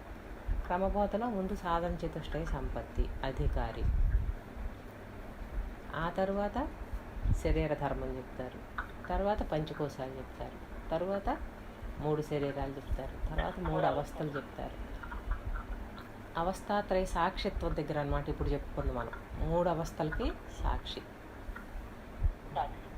అవస్థాత్రయ సాక్షిత్వం వచ్చిన వాళ్ళకి తురీయ స్థితిలో ఉంటారు. తురీయంలో ఉన్న వాళ్ళకి మహావాక్యాలు చెప్తారు, ప్రజ్ఞానం బ్రహ్మ మహావాక్యాలు. ఇప్పుడు ఆ మహావాక్యాల ద్వారా వ్యాపకం, ఆ వ్యాపకం ద్వారా అప్పుడు పంచీకరణ, బ్రహ్మాండ పిండాండ పంచీకరణలు చెప్పి అసలు బ్రహ్మమే ఇన్నయ్యాడు కానీ నువ్వు కొత్తగా బ్రహ్మం అవటం కాదని చెప్తారు. నువ్వు కొత్తగా ఆత్మ అవ్వలేదు, ఈ సాధన అంతా చేస్తే నేను ఆత్మనయ్యాను, ఇవన్నీ ఈ విచారణ అంతా చేస్తే ఇప్పుడు నేను ఆత్మనయ్యాను, నేను బ్రహ్మమయ్యాను అని ఉంటుందన్నమాట మనలో. అక్కడ మళ్ళీ ఆ తెలివి చూపిస్తారు. మళ్ళీ బ్రహ్మాండ పిండాండ పంచీకరణల ద్వారా బ్రహ్మమే ఇన్ని నేనులుగా తోచాడు కానీ కొత్తగా నువ్వు బ్రహ్మం అవ్వలేదు అని చూపిస్తారు. అందుకే మహావాక్యాలు కూడా మనకు కింద నుంచి పైకి, పైనుంచి కిందకి చెప్తారు. ప్రజ్ఞానం బ్రహ్మ, బ్రహ్మ ప్రజ్ఞానం, అహం బ్రహ్మాస్మి, బ్రహ్మైవాహమస్మి, తత్వమసి త్వం తదసి, ఇదే అది, అదే ఇది, 2 ఏకం చేస్తారనమాట. బ్రహ్మాత్మ అయం అంటే బ్రహ్మమే ఇది అయింది, ఈ బ్రహ్మమే మళ్ళీ తనంత అని తెలుసుకుంది. తత్వమసి, ఉన్నది బ్రహ్మమే, కొత్తగా అయ్యింది లేదు. ఇప్పుడు దాకా మనం ఇదంతా సాధన చేసి ఇప్పుడు చెప్పుకునేది అదే కదా, ప్రగాఢమైన ధ్యానమని, జ్ఞానమని, విచారణని, ఇలా సాధనతో దాన్ని అందుకున్నాం. ఇంత సాధన చేస్తే కానీ నాకు ఆత్మానుభవం రాలేదు అన్నాం. అప్పుడేమైంది? ఆత్మానుభవం వచ్చేది కాదుగా, అది కూడా అపోహే. కానీ గురువుగారు చెప్పరు, ముందు ఇలా నడిపించుకుంటూ క్రమంగా తీసుకెళ్తారన్నమాట. క్రమంగా తీసుకెళ్ళి బ్రహ్మమే ఇన్నయింది కానీ నువ్వు కొత్తగా బ్రహ్మం అవ్వలేదు అని చూపిస్తారు. అయ్యే ఉన్నామని చూపిస్తారు. ఇది క్రమం. దీన్ని వదిలిపెట్టకుండా గురువు వెంట నడవాలి. సంశయాలు వస్తే వాటిని నివృత్తి చేసుకుంటూ ఉండాలి. ఇలా ఎవరు చేస్తారు? తీవ్ర మోక్షేచ్ఛ ఉన్న వాళ్ళు చేస్తారు. ఒక్కొక్క చోట ఆగిపోతూ ఉంటారు కొంతమంది. ఇంతవరకు చాలే, నాకు వచ్చేసింది, తెలిసిపోయింది అంటారు. పూర్తిగా అంతా అయ్యేదాకా ఉండరు. ఇదివరకు రహస్యం అనేవాడు అన్నమాట బోధన. ఒక స్థితి దగ్గర కొన్ని సంవత్సరాలు ఆపేసేవారు వాళ్ళని అలా జీవించమని. ఈశ్వరేచ్ఛగా జీవించు అన్నారనుకోండి, మరి ఏది జరిగినా ఈశ్వరేచ్ఛగా జరుగుతుందని అలా ఉండాలి కొన్నాళ్ళు. అలా ఉండిపోవాలి. ఇలా ఉన్నాను, ఇలా ఉంటుంటే నాకు ఇలాంటి అవరోధాలు వస్తున్నాయి అని గురువుగారితో చెప్పుకుంటూ ఉండాలి. ఇక్కడ ఇలా నిలబడలేకపోతున్నాను అని. ఈశ్వరేచ్ఛగా జీవిస్తేనే సగం సాధన అయిపోతుంది. కష్టం వచ్చినా, సుఖం వచ్చినా, దుఃఖం వచ్చినా, లాభం వచ్చినా, నష్టం వచ్చినా, ఏది వచ్చినా ఆ భగవంతుని మీద మనం చెప్పుకున్నట్టు, నేను చెప్పా కదా, బాబా మీద వేసేసది.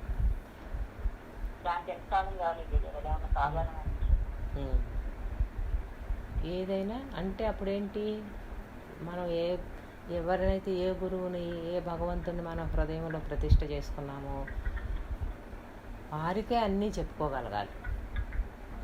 అలా చెప్పుకునేవాడు బయటికి హీనంగా దీనంగా ఉండడు, బయటికి అసలు ఏడవడు. ఎలాంటిది వచ్చినా సరే వాడు గంభీరంగానే ఉంటారు. ప్రతి చిన్న విషయానికి కదిలిపోయిన వాళ్ళు ఎవరు? బలహీన మనస్కులు. ఇప్పుడు ఈ మానసిక బలం ఎలా వచ్చింది?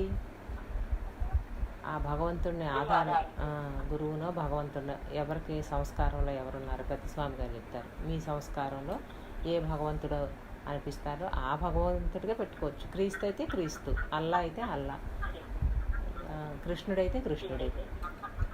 అక్కడ నామరూపాలకు సంబంధం లేదుగా, అది నామరూపాలకు అతీతం. కానీ దాన్ని ఆధారం చేసుకుంటున్నాం. చేసుకుని అంత దైవంతో ఏకత్వం అనుభవంలో కనుక ఉంటే అక్కడ జ్ఞానం అనేది వెలుగు తెలుస్తుందన్నమాట. స్వరూప జ్ఞానం అలా ఉన్న వాళ్ళకి చెప్పటం తేలిక. ఎందుకంటే విడవాల్సింది ఏమి ఉండదు, అప్పటికే భగవంతుడి మీద వేసి వదిలేశాడు అన్నీ. ఇంకా అక్కడ ఏం వదులుతాడు? అప్పుడు తాను జీవుడననే భావన, దేహం అనే భావన, ఇవి వదులుతాడు. తేలికైపోలా సాధన. వదలటానికి అప్పుడు తేలికైపోయింది. అంతకు పూర్వమే జగద్భావన ఇవన్నీ కూడా భగవంతుడి మీద వదిలేసి సంసారంలో వచ్చే కష్టాలు, నష్టాలు, సుఖాలు, దుఃఖాలు ఏది వచ్చినా సరే అది దైవేచ్ఛగా జరుగుతుందన్నాడు. అక్కడే సగం నిర్వికారం అయిపోతాడు. అక్కడ నీ స్వరూపం ఇది అని చూపించగానే తేలికవుతుంది వాళ్ళకు. ఇవన్నీ అట్టి పెట్టుకుని ఆత్మజ్ఞానం తెలుసుకున్నాం అనుకోండి, పడతా ఉన్నాం, లెగుస్తూ ఉన్నాం, ఇంకా అటు ఎప్పటి నుంచో తెలుసుకుంటున్నాం, నేర్చుకుంటున్నాం, అయినా నాకేంటో అర్థం కావట్లేదు అంటాం.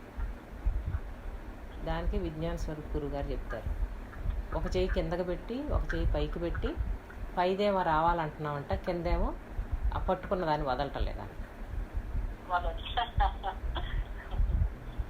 ఇదేమో గట్టిగా పట్టుకున్నాం, పైకేమో చెయ్యి ఓపెన్ చేసాం, దాంట్లోకి వచ్చి ఆత్మానుభవం పడిపోవాలి, ఇదేమో వదలం.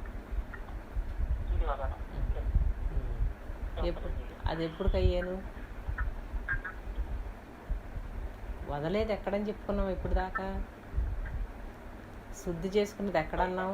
అంతఃకరణలోనే కదా, గుణాలనే కదా, గుణాలనే కదా. మన లోపల ఉన్న మనల్ని వేధించే మనసును కదా వదలమంది. బయట ఎక్కడ ఉందో వదిలేది? బయట అనుకునేదంతా మనసులోనేగా ఉంది, వాసనల రూపంలో దాగి ఉంది. దాన్ని వదిలితే కానీ అది అందదు.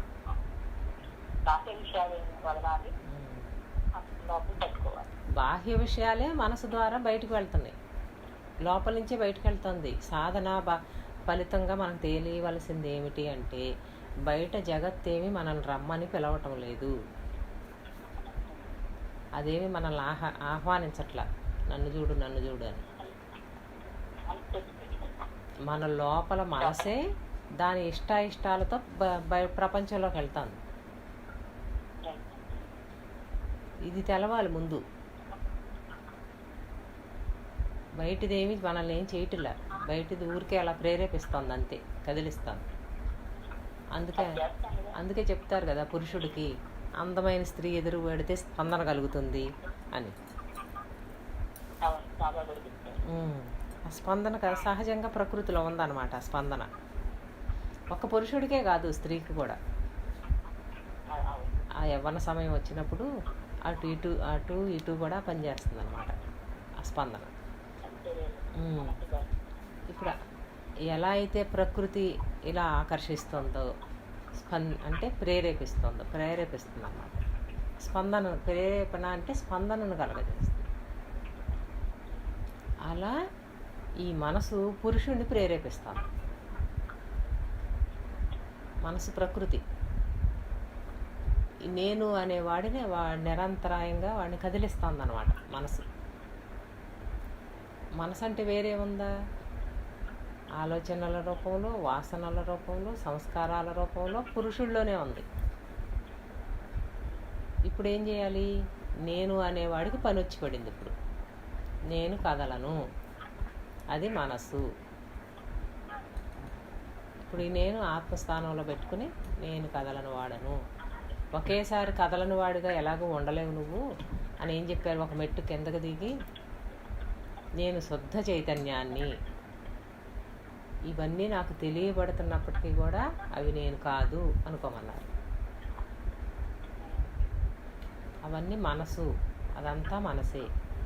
ఏదేది లోపల తెలియబడినా అదంతా మనసే. నేను శుద్ధ జ్ఞాన స్వరూపాన్ని. మనసు అంటే మాలిన్యం, అవిద్య. అంటే జీవభావాలు, విషయభావాలు, వస్తువులు నిరంతరం దాంట్లో అవి తిరుగుతూ ఉంటాయి అన్నమాట మనసులో. అది దానికి సంబంధించినవే తెచ్చిపెడుతుంది మనసు. అహంకార మమకారాలు, వస్తువులు, విషయాలు, గుణాలు, వీటన్నిటితోనూ ఆ లోపల భావనలు, ఉద్రేకాలు, ఆలోచనలు, ఆ విషయం వెంటబడిపోతూ ఉంటే దానికి నిమిత్త కారణమైన వాటి మీద రాగద్వేషాలు వచ్చేస్తాయి. ఇదంతా మనసే. అదే ఈ పురుషుణ్ణి నిరంతరాయంగా కదిలిస్తుంది, స్పందింపజేస్తుంది. కదిలించటం అంటే తన స్వరూపంలో తనను ఉండనివ్వకుండా తన వైపు చూసేటట్టుగా దృష్టి మరలుస్తాను. ఇప్పుడు ప్రకృతి ఎక్కడుంది? పురుషుడు ఎక్కడున్నాడు? పురుష స్థానాన్ని ఆశ్రయించి, అంటే ఆత్మస్థానాన్ని ఆధారం చేసుకుని ఇప్పుడు ఈ మనసుని లేకుండా చేయాలి. అంతకుముందు భగవంతుడిని ఆధారం చేసుకుని సుఖ దుఃఖాలు, ఇవన్నీ మానవమానాలు ఇవన్నీ ఓర్చుకున్నాం. అక్కడ ఓర్పు, త్యాగము, సహనము, ఇదంతా సాధన ఉంది. అక్కడ భగవంతుడిని పెట్టుకుని సహించాం, ఓర్చుకున్నాం. కానీ ఇప్పుడు అది సహజం అవ్వాలిగా. సహజం అవ్వాలంటే దానికి మూలం ఎక్కడుంది అంటే మన మనసులోనే ఉంది. ఎందుకు ఉంది అంటే అది అనుకున్నది ఏదో జరగటం లేదు, దానికి కావాల్సినట్టుగా జీవితం లేదు. అసలు మన ప్రకృతి ఎలాంటి పరిస్థితులు తెచ్చిపెడుతుందంటే, బాగా అల్లరి చిల్లరగా ఆకతాయితనంగా తిరిగే వాళ్ళు ఉంటారనుకోండి, వాళ్ళని కట్టిపడేసేటట్టుగా మారుస్తుంది. వాళ్ళ చలనాలన్నీ ఆపేటట్లుగా వస్తాయి పరీక్ష. వాళ్ళు ఎప్పుడు నిశ్శబ్దంగా ప్రశాంతంగా జీవిస్తున్నారనుకోండి, వాళ్ళని కదిలిచ్చేటట్టుగా వస్తుంది ప్రకృతి. డిస్టర్బ్ చేస్తుంది, వ్యతిరేకంగా వస్తుంది. ప్రశాంతంగా చక్కగా పిల్లల్ని మంచి అలవాట్లతో, ఈ మాంసాహారాలు ఇలాంటివి ఏమీ లేకుండా, భగవద్గీతలో ఉన్న ఆ శ్లోకాలు భగవంతుడు ఎలా చెప్పాడో అలా అవన్నీ ముందే నేర్పేశారనుకోండి పిల్లలకి, వాళ్ళు అప్పుడు సత్వగుణంలో ఉంటారు. సత్వగుణంలో ఉన్న వాళ్ళకి తీసుకెళ్ళి పెళ్లి చేసాం. తీవ్రమైన రజోగుణంతో ఉన్నవాడు వచ్చాడు, ఇప్పుడు ఏం చేయాలి వీళ్ళు? జీవితం అల్లకల్లోలం అయిపోయినట్లు, తలకిందులైపోయినట్లు ఉంటుంది. ఇప్పుడు ఎందుకు వచ్చింది అలాంటి సంస్కారం మన ముందుకి అంటే, జ్ఞానం తెలిసే వరకు ఈ సత్వగుణం ఏమవుతుంది? తమోగుణంలో పడిపోతుంది. తమోగుణంలో పడనివ్వకుండా తీవ్రమైన రజోగుణం వస్తుంది. మరి తమస్సులోకి వెళ్ళకూడదంటే అది ఎప్పుడు లేపుతూ ఉండాలి, లెక్కొడతా. అలా తీసుకుంటే అప్పుడు సమన్వయం చేసుకోవటం వస్తుందన్నమాట. అప్పుడు జ్ఞాన మార్గంలో ప్రవేశిస్తే తేలికవుతుంది ఆ గుణాన్ని అధిగమించడం. లేకపోతే తమోగుణంలోకి వెళ్ళిపోతారు, సత్వగుణం తమోగుణంలో పడిపోతుంది. అంటే ఇక బుద్ధిని ఏమి ఆలోచించనివ్వరు,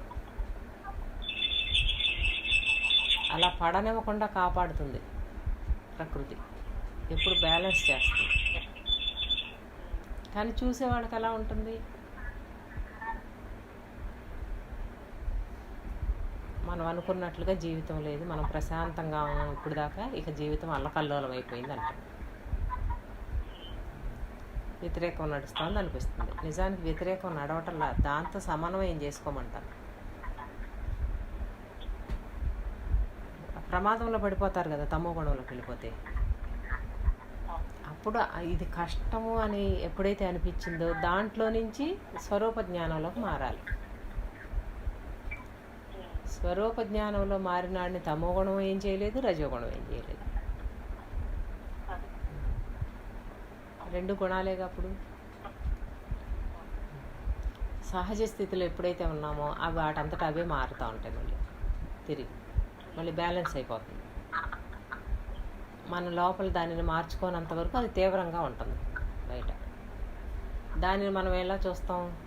ఆ వేధించే వాళ్ళను భర్తగాను, కొడుకుగాను, కోడలుగాను, అత్తగారుగాను ఎవరో ఒకళ్ళు ఉంటారు అందరికీ, పాత్ర అలా చూస్తాం. బ్యాలెన్స్ చేసుకోవాలి ప్రకృతితో. ఇప్పుడు చేసుకోవాలంటే అప్పుడు స్వరూప జ్ఞానం కావాలి. స్వరూప జ్ఞానం కావాలంటే 3 గుణాలకు అతీతమైన తన ఆత్మస్థితి తనకు తెలియాలి.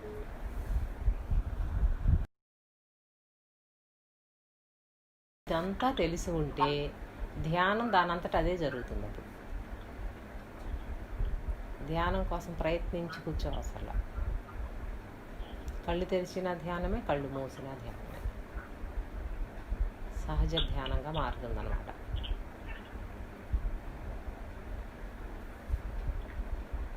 చదవండి. మంచి చేస్తున్నా, చెడు చేస్తున్నా మీరు ప్రతిసారి ఆనందాన్ని అన్వేషిస్తున్నారు. చెడు ఆనందాన్ని జరగా చూపించి దుఃఖాన్ని కలిగిస్తుంది. మంచికి క్రమశిక్షణ, సంకల్ప శక్తి అవసరమైనందున ముందు కష్టంగా అనిపించిన చివరకు తప్పకుండా నిత్యమైన ఆనందాన్ని ఇస్తుంది. భగవంతుడు శాశ్వతము, నిత్య నవీనము అయిన ఆనందము. ఆయనను కనుగొన్నప్పుడు తీరిన కోరికలకు చిక్కకుండా నిరంతరము భ్రమ కలుపుతూ తప్పించుకునే ఇంకేదో విషయం కోసం వెతకవలసిన పని లేదు. మీరు ఇంతవరకు వెతుకుతున్న ఇంకేదో వస్తువు భగవంతుడే. నిత్య నూతనానందంలో మీరు ఇంతవరకు వెతుకుతున్నవన్నీ లభిస్తాయి. అన్ని కామాలు విధిగా. అంటే ఆనంద లక్షణంతో పట్టుకుంటున్నాం కదా ఇప్పుడు మనం భగవంతుడిని. ఈ ఆనంద లక్షణంతో పట్టుకునేటప్పుడు మంచి చేసినా చెడు చేసినా ఆనందం కావాలనే చేస్తాం. కొంతమంది చూడండి, పుణ్యం వస్తుందని చేస్తారు. మంచి పుణ్యం వస్తే తనకు ఇంకేం ప్రమాదం ఉండదు స్వర్గలోకంలో కూడా. నాకు కూడా ఈ జ్ఞానం తెలియకముందు పుణ్యం చేస్తే స్వర్గానికి వెళ్తాం అనేది ఉంటుంది. ఇప్పుడు అందరికీ కూడా జ్ఞానం తెలిసే వరకు అదే ఉంటుంది అందరిలోనూ. పుణ్యం చేస్తే స్వర్గలోకానికి వెళ్తామని ఉంటుంది. అంటే ఒక కోరిక, అదే చెప్పాను, ఒక కోరికతో మంచి చేస్తాడనమాట. అక్కడ కూడా స్వలాభం ఉంది. ఇంకా ఏంటి, భవిష్యత్తులో ఎప్పుడోసారి నేను ఇది ఇస్తున్నాను అనే భావనతో చేసిన వాడికి తిరిగి అవసరం వచ్చినప్పుడు వాడు తనకి ఇవ్వకపోతే అక్కడ దుఃఖమే వస్తుంది. మంచి చేశాడు, అతను అవతల వాళ్ళకి హెల్ప్ చేశాడు, సహాయం చేశాడు. ఇప్పుడు తనకి ఏదో ఒక సహాయం కావాల్సి వచ్చింది. ఇప్పుడు అతను ముఖం చాటేశాడు, అప్పుడు దుఃఖమే వచ్చిందిగా. అంటే ఆశించి చేసిన ప్రతీతి కూడా చివరికి దుఃఖాన్నే మిగులుస్తుంది. అలాగే చెడు, తనకు లేనిదేదో అవతల వాళ్ళకు ఉంది, అది తనకు కూడా కావాలి. ఎంతమందిని బాధ పెట్టైనా సరే తను దాన్ని పొందే తీరాలనుకున్నాడు. అది దుఃఖాన్ని మిగులుస్తుంది. దాని పాపకర్మ ఏర్పడుతుంది కదా, దానివల్ల సుఖమేమి రాదు, దుఃఖమే ఉండదు. ఇలా మంచి చెడు రెండిటిలో కూడా ఆనందం ఉందనే వెళ్తాము, కానీ చివరికి మిగిలేది దుఃఖమే. అప్పుడు ఈ స్వార్థం అనేది పోతే కానీ ఆ దుఃఖం పోదు. నిష్కామ కర్మ, నిస్వార్థ సేవ చేస్తే కానీ అది పోదన్నమాట. అలా చేసిన వాళ్ళకు తనకి తిరిగి కోరవలసిన అవసరం లేదు, ఇంకేం ఆశించడుగా. స్వార్థం అంటే ఏంటి, మళ్ళీ నేను ఇది ఇస్తే తిప్పి నాకేమి ఇస్తావు. మన మనసు అడిగేది అది. అడగకపోయినా దాని లోపల ఉండేది కూడా ప్రతిఫలాన్ని ఆశిస్తుంది. అడగకపోయినా దాని లోపల అదే ఉంటుంది. మళ్ళీ ఆ సమయం వచ్చినప్పుడు వాళ్ళు మనకు సహాయం చేయకపోతే ఇప్పుడు దీన్ని ఎలా దాటాలి? ఒక్కొక్కసారి మనం అడగకుండానే వచ్చి పడుతూ ఉంటాయి. ఇప్పుడు ఈ కర్మను ఎలా నివృత్తి చేసుకోవాలి? మనం ఏం అడగం ఎవరిని, కానీ వాటంతటా వస్తూ ఉంటాయి. మనం వద్దన్నా వినరు, బలవంతంగా ఇస్తారు. దాన్ని ఎలా నివృత్తి చేసుకోవాలి? మనం ఇచ్చేటప్పుడు స్వార్థం లేకుండా నిస్వార్థంగానే ఇస్తాం, ఏమీ ఆశించాం. తిరిగి వచ్చినప్పుడు ఎలా నివృత్తి చేసుకోవాలనేది కూడా వస్తుంది. ఇది సాగర స్వామిని అడిగాను అన్నమాట. నేను అడిగితే మళ్ళా తిరిగి ఇవ్వాలి అంటే నువ్వు జీవుడు అయిపోతున్నావు కదా, అప్పుడు ఏం చేయాలి? నిన్ను ఆశ్రయించిన వాళ్ళందరికీ నీ దగ్గర ఏది ఉందో అది ఇవ్వు నువ్వు. ఇప్పుడు నా దగ్గర జ్ఞానం ఉందండి, నేను అదే ఇస్తా. నా దగ్గర బలం ఉంది, హెల్ప్ చేసి పెడతా. ఇలా మన దగ్గర ధనం ఉంది, అది పంచి పెడతా. ఎవరి దగ్గర ఏది ఉంటే అది పంచి పెడతారు. నీ ఎదుటకు వచ్చినప్పుడు నీ దగ్గర ఏది ఉందో అదే ఇవ్వు అన్నారు. అంతే, నిష్కామ కర్మ. ఏమీ ఆశించరు కనుక. అంటే అటు నుంచి ఇచ్చేవాడు ఈశ్వరుడే, ఇటు నుంచి ఇచ్చేవాడు ఈశ్వరుడే. అటు ఇచ్చేవాడు వాడి దగ్గర ఉన్నది ఇస్తున్నాడు, ఇటు ఇచ్చేవాడు వీడి దగ్గర ఉన్నది ఇస్తున్నాడు. అంతా ఈశ్వరుడే. అప్పుడు ఈశ్వరుడిలో ఫలానా వాడు నాకు సహాయం చేశాడు, నేను వాడికే తిరిగి సహాయం చేయాలి అని గుర్తుపెట్టుకుంటే ఏమవుతుంది? అది తర్వాత జన్మకు కారణం అవుతుంది. ఇటుదట్టు మారుతుంది. అందుకని ఏం చేయమన్నారు? అవతలి వాడు మనకు సహాయం చేసినప్పటికీ ఆ చేసిన వాడు ఈశ్వరుడే. మనం ఎవరికన్నా సహాయం చేసినప్పటికీ చేయించినవాడు తీసుకున్నవాడు ఈశ్వరుడే, ఇచ్చినవాడు ఈశ్వరుడే. ఈశ్వరుడిలో వీడు వేరు వాడు వేరు అని లేదుగా. పంచీకరణ తీయండి. మహదహంకారంలో ఉన్న ఆ పంచశక్తులతో కూడిన బ్రహ్మమే శుద్ధ సత్వ మాయలో ప్రతిబింబించి అనేక నేనులయ్యాడు. ఆ బింబమే, సూర్యబింబమే అనేక కొండల ఘట జలాల్లో ప్రతిబింబించినప్పుడు ఏ కొండ కాకుండా ఒక ప్రతిబింబం కనిపిస్తుంది. ఈ ప్రతిబింబాలన్నీ కూడా ఆ ఏకైక సూర్యుడేగా. ప్రతిబింబం, అనేక ప్రతిబింబాలు, అవన్నీ ప్రతిబింబాలు. ఇప్పుడు ఈ అనేక ప్రతిబింబాలుగా ఉన్నదంతా కూడా ఆ బింబం లేకపోతే లేవు కదా, బింబం ఆధారంగా ఉన్నాయి కదా. కాబట్టి ఇవి కూడా అవే అని చెప్పి ఇదంతా కూడా ఈశ్వరుడే అన్నారు. మరి ఇక్కడ తరతమ భేదాలు ఉన్నాయా? ఈ కొండలో ప్రతిబింబం, ఆ కొండలో ప్రతిబింబం అని వేరు ఉందా? అదే ఇది కదా తత్వమసి వాక్యం చెప్పేది. ఇదే అది. మళ్ళీ దీనికి ప్రతిబింబానికి జ్ఞానం వస్తే, బింబ జ్ఞానం వస్తే ఇదే అది. అప్పుడు ప్రతిబింబం త్వం అవుతుంది, బింబమేమో తత్ అవుతుంది. ఇదే అది అని తెలుస్తుంది. ఇప్పుడు ఆ కొండలో ప్రతిబింబించిన ప్రతిబింబం అంటే ఏంటి? మన అంతఃకరణలో ప్రతిబింబించిన బ్రహ్మ చైతన్యం నేను. ఈ నేను స్వరూపం వైపు చూస్తే అది అనంతం, అఖండం, అవిభాజ్యం స్వరూప స్థితిలో. అది కదలటం లేదు. ఇక్కడన్నీ ఈ ప్రతిబింబాలన్నీ దానికి సంబంధించినవి, బ్రహ్మ చైతన్యమే. ఈ ఉపాధుల ద్వారా ప్రతిబింబించే నేనుల్ని ఈశ్వర చైతన్యం అన్నారన్నమాట. ఈశ్వర కోటులు అని కూడా అంటారు. రామకృష్ణ పరమహంస చెప్తారు ఈశ్వర కోటులు. ఈశ్వరుడు అనే కోటు ధరించి వచ్చిన వాళ్ళంట ఆయన శిష్యులందరూ 21 మంది. అంటే శుద్ధ సత్వగుణంతో ఉన్నారు అని అర్థం. ఈశ్వర కోటులు అంటే శుద్ధ సత్వగుణం. శుద్ధ సత్వగుణంలో తరతమ భేదాలు లేవు. నేను ఇచ్చానని కానీ, నేను పుచ్చుకున్నానని కానీ, వీళ్ళు వేరు వాళ్ళు వేరు అని కానీ లేవు. ఇంకా అక్కడ ఎవరెవరికి చేస్తున్నారు? అంతా ఈశ్వరుడే అన్నప్పుడు ఇక కర్మ లేదు, చేసేవాళ్ళు లేడు, ఇక కర్త లేడు. ఇలా ఆ కర్తృత్వ భోక్తృత్వ భావాలను అధిగమించాలన్నమాట ఆ ఉపాయాలతో. ఇవన్నీ మార్గాలు. ధ్యానం చేయని చెప్పినా, ఇదిగో ఇలా గుణాలను అధిగమించని చెప్పినా, అందరినీ ఈశ్వరుడని చూడమని చెప్పినా, అంతటనే ఆత్మస్వరూపంగా చూడమని చెప్పినా, నువ్వు శుద్ధ చైతన్యం అని చెప్పినా, నీలో ఏ దోషము లేదని చెప్పినా, దేనిని పట్టుకున్నా అక్కడ ఎక్కడికి వెళ్తుంది? అది పరబ్రహ్మ స్థితిలో పడేస్తుంది, నిరాకారతత్వం, ఆ నిర్వికారంలోకి తీసుకెళ్తుంది. గమ్యం ఒకటే, మార్గం వేరు. రకరకాలుగా చెప్తారు. ఎవరికి ఎలా ఇవన్నీ కలగాపులగం చేసేసుకుని తింగిరి బింగిరి అయిపోతారనమాట.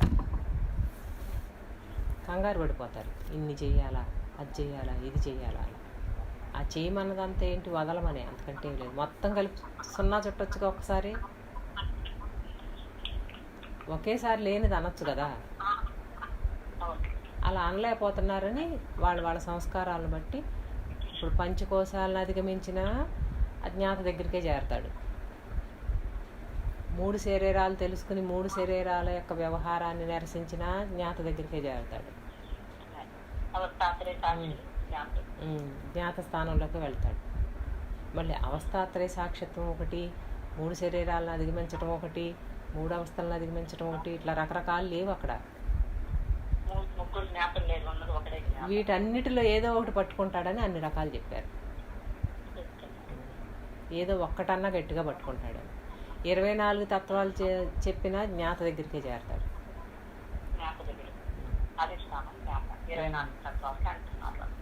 3 గుణాలను అధిగమించినా జ్ఞాత దగ్గరికే చేరతాడు. మరి ఇంకెక్కడ గందరగోళం ఎక్కడుంది? తెలివి గలాడు ఏదో ఒకటి పట్టుకుంటాడు. ఏ ఒకటి పట్టుకున్నా చేరేది గమ్యం అదే. ధ్యానం చేసినా జ్ఞాతలోకి చేరతాడు, తురీయంలో చేరతాడు అన్నట్టు. ఏది పట్టుకున్నా అక్కడికే చేరతారు. అవునుగా మరి.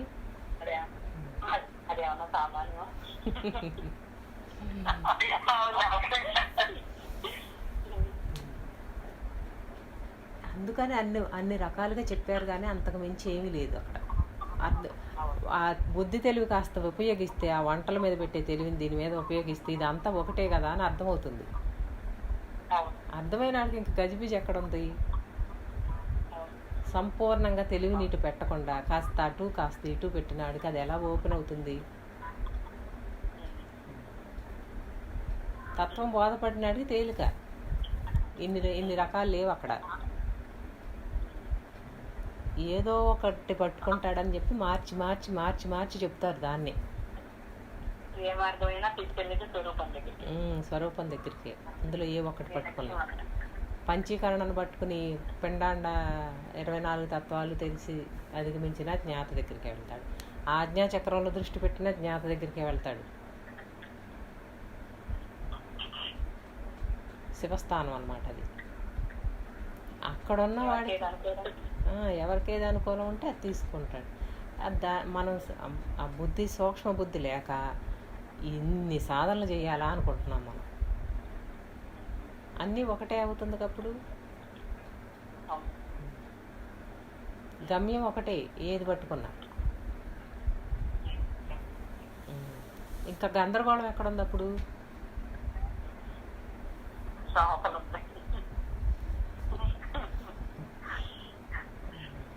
ఈశ్వరేచ్ఛను పట్టుకున్నా 50% సాధన అయిపోయింది, ఇంకా తేలికైపోయింది. అవును.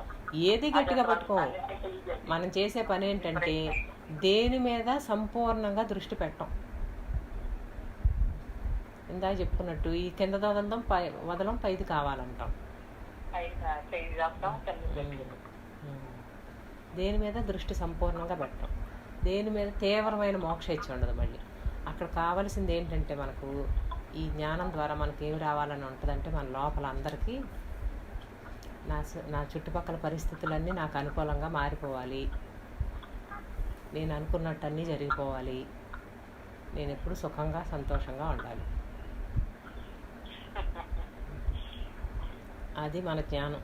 అది పెట్టుకుంటాం మనం. అది ఎప్పటికీ మారదు. ఇంకా అక్కడే కొట్టుకుంటాం. కుమ్మరి పురుగులాగా ఇక అందులోనే కొట్టుకుంటాడు అనమాట. అందులో గురువుగారు చెప్తారు శ్లేష్మంలో ఏ కానీ దాంట్లో నుంచి లెగుద్దామని ముందు కాళ్ళు లేపితే వెనక కాళ్ళు పట్టుకుంటాయి అంట, వెనక కాళ్ళు లేపితే ముందు కాళ్ళు ఇరుక్కుంటాయి. అలా ఉంటుంది మన పరిస్థితి. సగం అటు సగం ఇటు ఉంటాం అన్నమాట. కాకపోతే మామూలు వాళ్ళకన్నా చాలా బెటరు. ప్రయత్నం చేస్తున్నాం కాబట్టి ఆ గురువు అనుగ్రహం జరుగుతుంది. ఎప్పటికైనా గురువు అనుగ్రహం ఉంటుంది.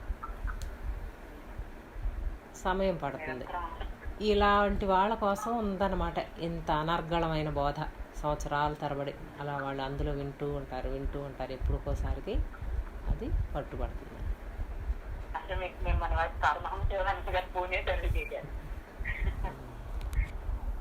ఎక్కడ అబ్జెక్షన్ అనేది లేదు. అలా తీసుకెళ్ళి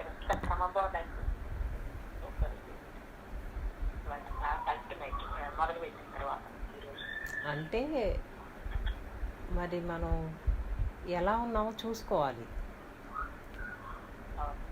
గందరగోళం అయిపోతున్నామా? ఇవన్నీ కూడా గందరగోళంగా అనిపిస్తూ ఉంటాయి కొత్తగా వచ్చిన వాళ్ళు. గందరగోళమే లేదండి. ఆ భగవంతుడిని పట్టుకోవాలనే కోరిక అయినా తీవ్ర మోక్షేచ్ఛ అయినా ఒకటే, రెండు. ఈయనేం చెప్తున్నారు? భగవంతుడు అంటే ఆనందం అని చెప్తున్నారు. నిత్యానంద స్వరూపుడు భగవంతుడు. స్వామి యోగానంద గారు చెప్పింది అది. ఇప్పుడు నిత్య నూతన ఆనందమే భగవంతుడు అన్నప్పుడు ఎడతెరపు లేని తెంపు లేని ఆనందమే మనము అనేది మనకు తెలియబడాలి. ఇప్పుడు ఆయన ఇచ్చిన దానికిను మన నిత్య జీవన వ్యవహారంలో మన మానసిక స్థితికి కుదరట్లేదు. కుదరినప్పుడు ఏం చేయాలి? క్రమక్రమంగా ఇలా ప్రగాఢమైన ధ్యానంలోకి వెళ్ళమన్నారు. ఊరికే ధ్యానం వచ్చేసిందా? ఇప్పుడు జరిగిపోయిన పేజీల్లో అన్నింటిలో ఏం చెప్పారు? ఇదంతా ఊహ, స్వప్న తుల్యం, స్వప్నం. ముందే చెప్పేశారు లేనిదని. అనగనగా ఒక లేని రాజు, ఆ లేని రాజుకి 7 కొడుకులు. అంటే లేని రాజు అనేది మర్చిపోయి ఇందులో పడిపోయాం అన్నమాట.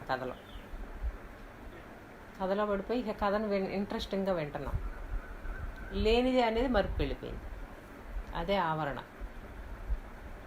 ఇదంతా లేనిది. ఆయన కనుక్కున్నప్పుడు ఆ తీరుని కోరికలు చెప్పకుండా నిరంతరం ఆ భ్రమ కలిపేది ఇంకేదో ఆ విషయం కోసం మీరు వెతకాల్సిన పనే లేదని కూడా చెప్తారు. అసలు అది పట్టుకుంటే ఇదంతా ఇంత జ్ఞానం కూడా అవసరం లేదు, అక్కడే అయిపోతుంది. ఇదంతా కళ, లేనిదా మనస అని తెలిస్తే ఏదైనా లేనిదేనే. అప్పుడు అంతా మనసేగా. అంత సమర్థత మనకు ఉండదు అనమాట. ఎందుకంటే కథలకు అలవాటు పడిపోయాం కదా. మన కథలే కాదు, పక్కింటి కథలు కూడా.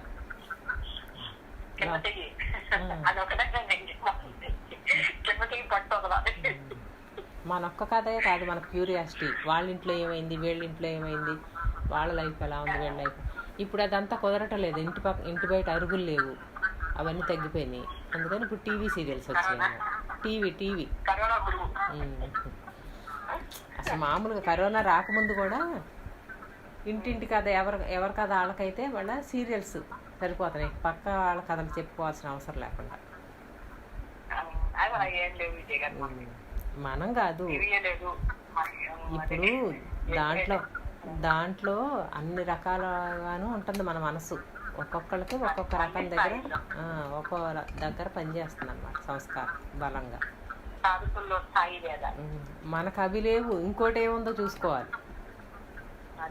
ఏమీ లేకపోతే మళ్ళీ ఇది ఇందులో ఉండం కదా, పరిపూర్ణమైపోతాంగా.